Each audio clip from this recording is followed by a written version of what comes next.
Marvel cinematic universe में वैसे तो कई ऐसे कैरेक्टर्स हैं जिनमें ना जाने कई ऐसी अपार शक्तियां पाई जाती हैं जो कि इस दुनिया से परे हैं। मार्वल यूनिवर्स के पन्नों में ऐसे कई लोगों को चित्रित किया गया है जो अपनी अनोखी शक्तियों के कारण सबके मन में जीवंत हो चुके हैं, लेकिन उन्हीं में से नाम आता है दो ऐसे विशालकाय दानवों का जो जाने जाते हैं अपनी विशालकाया, दिव्य शक्ति और अमरत्व के लिए। इन दोनों ही दानवों ने गॉड ऑफ थंडर यानी थॉर का मुकाबला किया है और इस मुकाबले में थॉर के ऊपर मुसीबत का तूफान टूट पड़ा था। हम बात कर रहे हैं पूरी धरती को लपेट लेने वाला योरमंगेंडर द वर्ल्ड सरपेंट और नर्क की धधकती ज्वाला वाला राक्षस सर्टर की। तो आज की इस वीडियो में हम जानेंगे कि तब क्या होगा जब इन दोनों दैत्यों का आपस में आमना सामना हो जाए। क्या वर्ल्ड सरपेंट सह पाएगा सर्टर की अनंत ज्वाला को, या सरपेंट के विशाल शरीर में सर्टर की आग ठंडी पड़ जाएगी। तो वीडियो के अंत तक बने रहें और चैनल को सब्सक्राइब करना ना भूलें। तो पहले बात करते हैं वर्ल्ड सरपेंट के बारे में। तो इसे योरमंगेंडर और वर्ल्ड सरपेंट जैसे नामों से जाना जाता है। नॉर्स की लोक कथाओं के अनुसार ये लॉकी और अनगोया की तीन संतानों में से एक है, जिसके जन्म से ही इसमें इतनी ताकत आ जाती है जो देवताओं के अमृत को काटकर उन्हें भी अपने विष से मार सकता है। यही वजह है कि सभी गॉड्स ने मिलकर उसे मिडगार्ड के समुद्र में फेंक दिया था।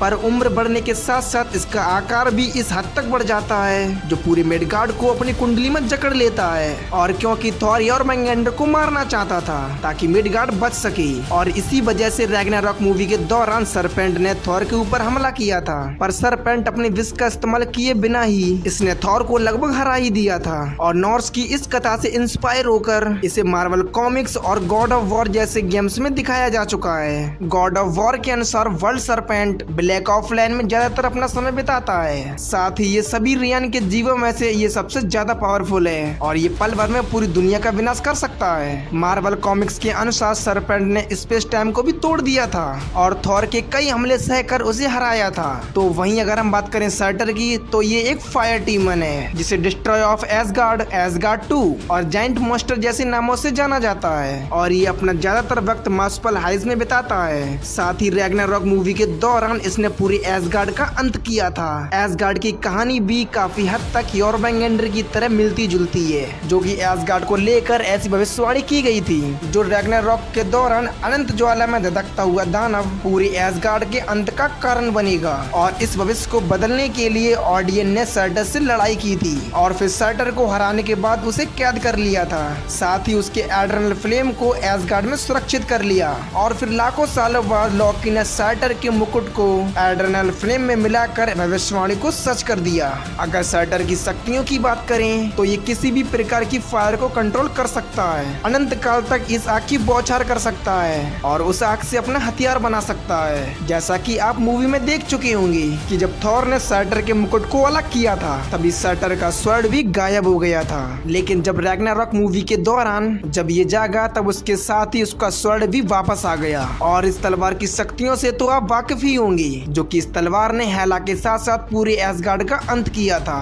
तलवार को छोड़कर अगर इसके शरीर को देखें तो ये एड्रेनल फ्लेम मिलने पर ये करीब 1000 फीट विशाल हो जाता है और इसकी ड्यूरेबिलिटी भी कमाल की हो जाती है, क्योंकि हेला की शक्तिशाली ब्लेड भी इसका कुछ नहीं बिगाड़ पाए थे। इसको छोड़कर अगर कॉमिक्स वाले सर्टर की बात करें तो ये सर्टर और भी ज्यादा खतरनाक और शक्तिशाली माना जाता है, क्योंकि इसने ऑडियन, थॉर और कई शक्तियों का सामना किया है। साथ ही ये सर्टर इमोर्टल यानी अमर होता है। ये पूरे ग्रह को ही नहीं बल्कि पूरी गैलेक्सी का अंत करने की ताकत रखता है। ऐसे में जब मूवी वाले सर्टर से God of war world serpent का सामना हो तो एक हो सर्टर जहां 1000 फीट विशाल है तो वहीं सरपेंट लगभग 5 किलोमीटर जितना विशाल है। और फिजिकल एबिलिटी में सरपेंट ही सबसे आगे है, पर जिस प्रकार की ड्यूरेबिलिटी और फ्लेक्सिबिलिटी सर्टर के पास पाई जाती है वैसी सरपेंट के पास नहीं पाई जाती। यहाँ तक कि गॉड ऑफ वॉर वाले सरपेंट को क्रोटोस ने भी हराया था, और सिर्फ हराया ही नहीं बल्कि उसके टुकड़े टुकड़े कर डाले थे।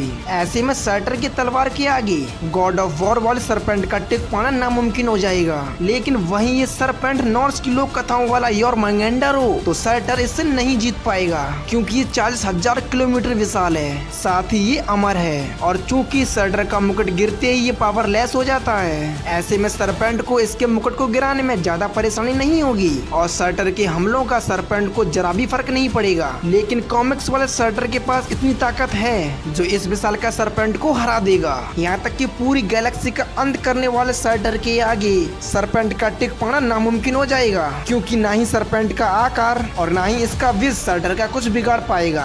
खैर, आप अपना ओपिनियन हमें अपने कमेंट के माध्यम से बता सकते हैं कि कौन इस बैटल का विनर है।